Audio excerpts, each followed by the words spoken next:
Good evening and welcome to NewsNight. Tonight we'll have all your international, national, and local news. I'm Sam Myrick. And I'm Juliana Brock. This past Tuesday was the first major election since Donald Trump was inaugurated, and across the country and locally, voters turned out to voice change they think should be made. That's right, we'll have your details on the biggest races locally and highlights from across the nation. We'll also bring you the latest on the Trump administration's fight to not provide SNAP benefits in a new event Point Park is looking to bring to campus. All this and more coming up on NewsNight.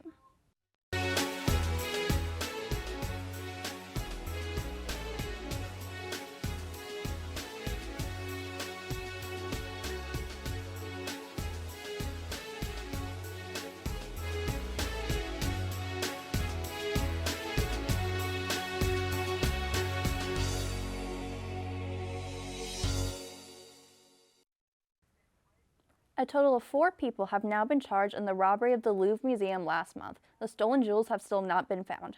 3 of the suspects are male, ages 34, 37, and 39, and are linked to the crime through DNA evidence. The 4th suspect is a female partner of one of the males, aged 38, and is believed to have been complicit in the heist. Paris Public Prosecutor Laure Bicot says the robbers appear to be petty criminals and blue-collar workers. Paris police have confirmed that 2 of the alleged thieves have previous theft charges. The mayor of Uruapan was shot in a town plaza during Day of the Dead celebrations. Carlos Alberto Manzo Rodriguez, the mayor of Uruapan, was shot 7 times by an unidentified attacker. He was rushed to the hospital where he later died. A city council member and one of Manzo Rodriguez's bodyguards were injured in the attack. The attacker was killed on scene, and the weapon was linked to 2 armed clashes between rival criminal groups. Michoacan is one of the most violent states in Mexico. That evening, hundreds of Uruapan residents followed the funeral procession, dressed in black and holding photos of Manzo Rodriguez. Recently, Manzo Rodriguez called upon the Mexican president, Claudia Sheinbaum, on social media to better confront the cartels and criminal groups. Manzo Rodriguez has been under protection since December of 2024, and his security was reinforced last May. This follows a journalist being shot shortly after interviewing Manzo Rodriguez in October of 2024. Friday, Rio de Janeiro officials have reported that they have identified most of the people killed in the deadly police raid last week. Our target towards the Comando Vermelho gang in favelas ended with 121 people dead, 4 of which were police officers. Favelas are poor, densely populated neighborhoods throughout the city. Of the 99 dead in the Peno neighborhood, reported as of Friday, 42 have outstanding arrests and 78 had criminal records. Brazilian cities are upset at the governor's response to the attacks and protested after the raid. Governor Claudio Castro claimed success in the raid, saying, quote, "Our 4 victims were the 4 police officers killed. The rest were criminals," end quote. Just today, a federal judge in Rhode Island ruled that the Trump administration find the money to fully fund SNAP benefits by Friday for the remainder of November. The ruling was made by United States District Judge John J. McConnell Jr. after nonprofits and cities were only offered 65% of coverage for the maximum benefits. Today is the 37th day of the government shutdown, the longest in history. Over 40 million Americans rely on SNAP benefits. The standoff has been persistent as Democrats continue voting against reopening the government until Republicans are willing to negotiate expiring health care subsidies. On November 1st, when SNAP benefits were halted, long lines spilled out of food pantries and drive-through giveaways for those in need of groceries and free meals. Services such as DoorDash, Grubhub, and Instacart are offering special deals to those who qualify for SNAP benefits. 24 states have filed lawsuits against the Trump administration, with Pennsylvania being one of them. Here in Pittsburgh, the Allegheny County Sheriff's Office is warning residents of different scams looking to exploit those in need of SNAP benefits. One example is a message promising $1,000 for food if the user clicks on the link. That link will prompt the user to give up personal information. The Sheriff's Office warns residents that social service agents would never ask for your personal information and to be cautious. Across the country, Tuesday marked Election Day for many major races across the country. Reporter Sophia Weiss has the details on the results of multiple races and what the reaction has been nationwide. Democrats had a big night this week as general off-year elections took place nationwide. Four of the most notable races include New York's mayoral race, governor's races in New Jersey and Virginia, and Proposition 50 in California. Among the many statewide races, cost of living, immigration, right to bear guns, and housing were major concerns to voters. Within these four major contests and beyond, Democrats seem to take the lead, with Zohran Mamdani elected as New York's mayor, Abigail Spanberger becoming Virginia's first female governor, Mikey Sherrill becoming New Jersey's first Democratic female governor, and Proposition 50 passing to redraw California's congressional maps. These races made this clear. President Trump's approval doesn't seem to trickle down to local elections despite his endorsements, as concentrated issues per state are more contested among local voters. Other states like Pennsylvania saw a sweep of Democrats within the race, with Trump acknowledging on Wednesday, quote, "Last night it was not expected to be a victory. It was very Democrat areas. I don't think it was good for Republicans," end quote. President Trump has accused Nigeria of not protecting Christians from violence, instructed the Pentagon to prepare for possible action against Nigeria, and labeled Nigeria as a country of particular concern. Nigeria's President Bola Ahmed Tinubu responded on social media saying, quote, "Religious freedom and tolerance have been a core tenet of our collective identity and shall always remain so," end quote. Trump has labeled Nigeria a country of particular concern in his first term, but that label was revoked by Biden soon after he entered office in 2021. This past week, as the government shutdown has now become the longest in history, the White House added a new page to their official website. The page has been compared to once popular social media site MySpace. The primary purpose of the page is to mock Senate Minority Leader Chuck Schumer and House Minority Leader Hakeem Jeffries for their stance on the vote that could lead to reopening the government. Many political analysts have said this move is unlike anything they've ever seen by a previous administration, and it raises many questions about professionalism during this federal funding lapse. Both Senator Schumer and Representative Jeffries have declined to speak to the media on the page, and the White House has not issued any official statements about the page. After the break, we'll give you the highlights of the biggest races that took place throughout the country and the states, plus a local protest that took place against an international brand. Don't go anywhere.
Corey O'Connor is the 62nd Democratic mayor-elect. O'Connor, the former Allegheny County Controller, is now following in the footsteps of his late father, Bob O'Connor, who was the mayor of Pittsburgh during 2006.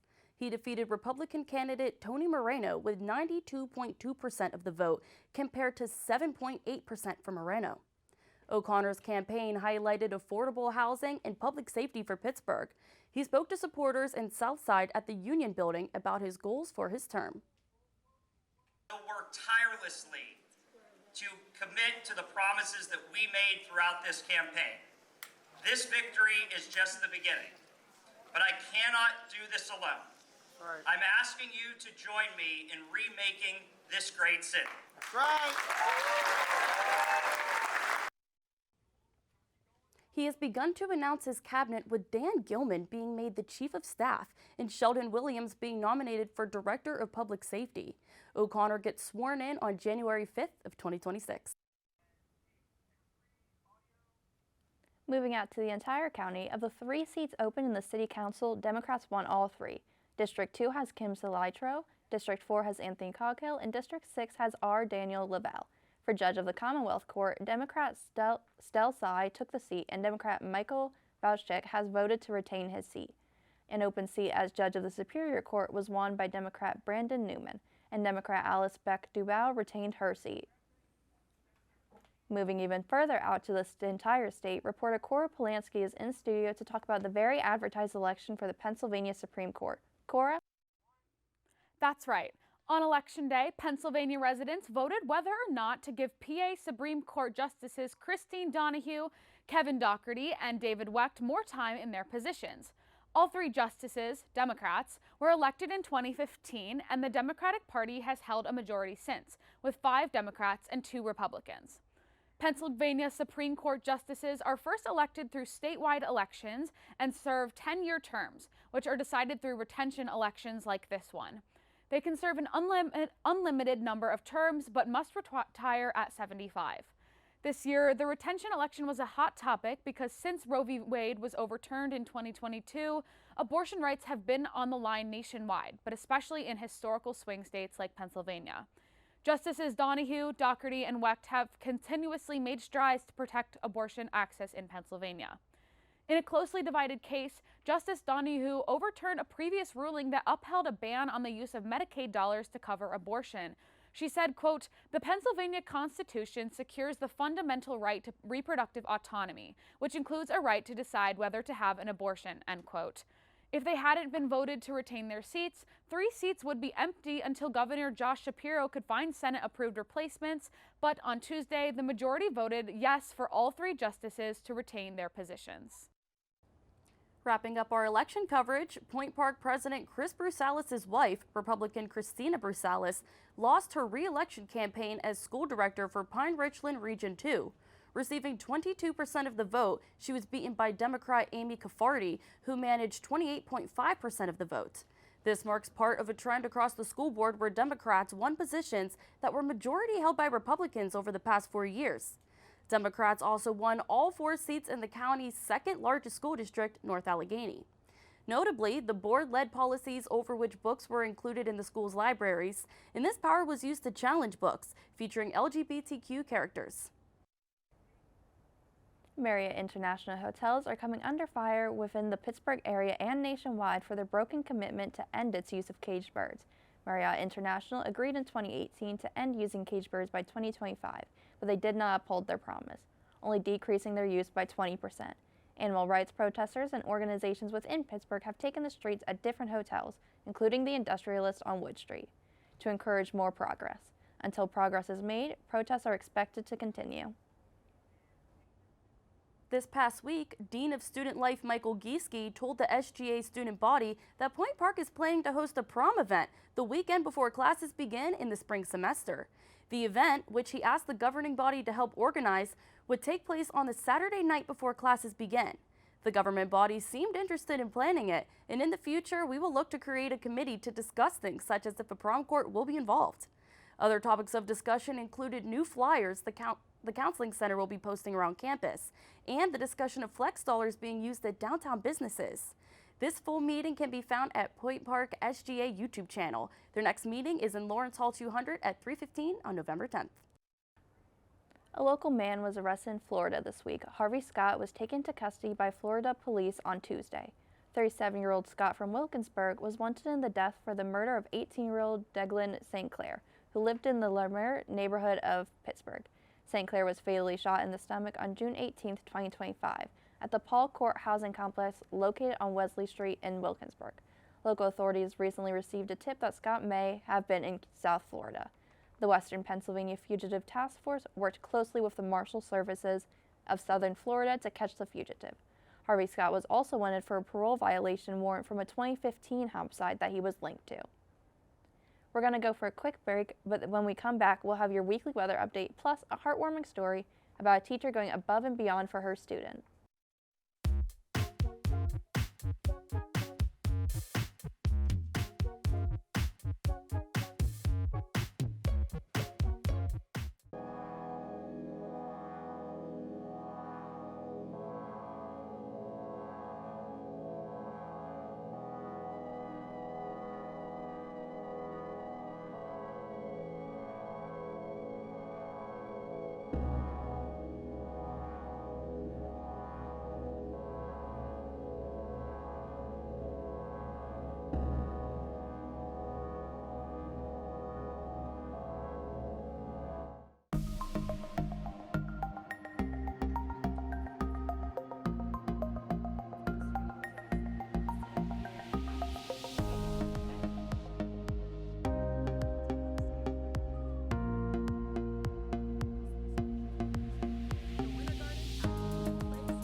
not all heroes wear capes. All this elementary school teacher needed was a fishing line and a 3D printer.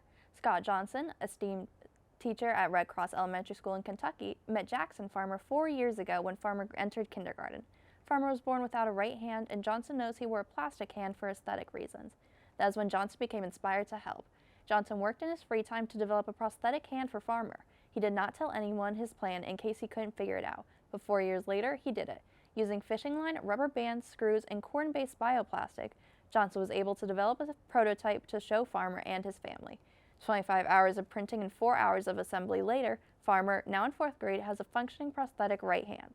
Johnson was able to access designs and gather advice on how to create a lightweight hand using eNable, a networking movement with 3D printer users hoping to create prosthetics for those in need. The pieces can be recreated and replaced in case of damage, and Johnson provided Farmer and his family the files needed in case that happens to take with him as he moves out of the elementary school Johnson works at. The weather definitely has been getting colder. The real question is how close we are to truly winter weather. Reporter Chandler Bigley is out by the Playhouse to give us a look into our week ahead. Chandler?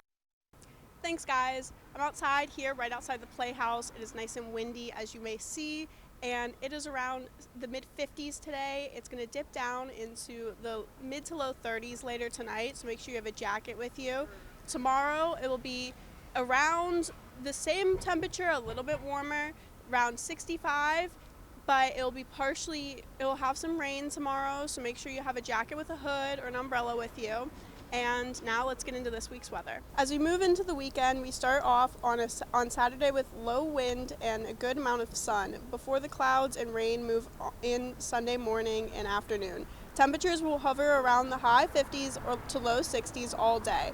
Monday is when Pittsburgh may have a chance of seeing the first bit of snow midday. Temperatures will be hovering around freezing with some heavy wind and precipitation. It'll feel like it's cold as 28 degrees, so be sure to bundle up. The chance of flurries will continue into Tuesday, though the temperature will be slightly warmer as we head into the middle of the week. We're looking at temperatures in the mid to low 50s with sun finally breaking through as students continue their week. I'm Chandler Bigley, right here on Forbes, right outside the Pittsburgh Playhouse, reporting for UView Television.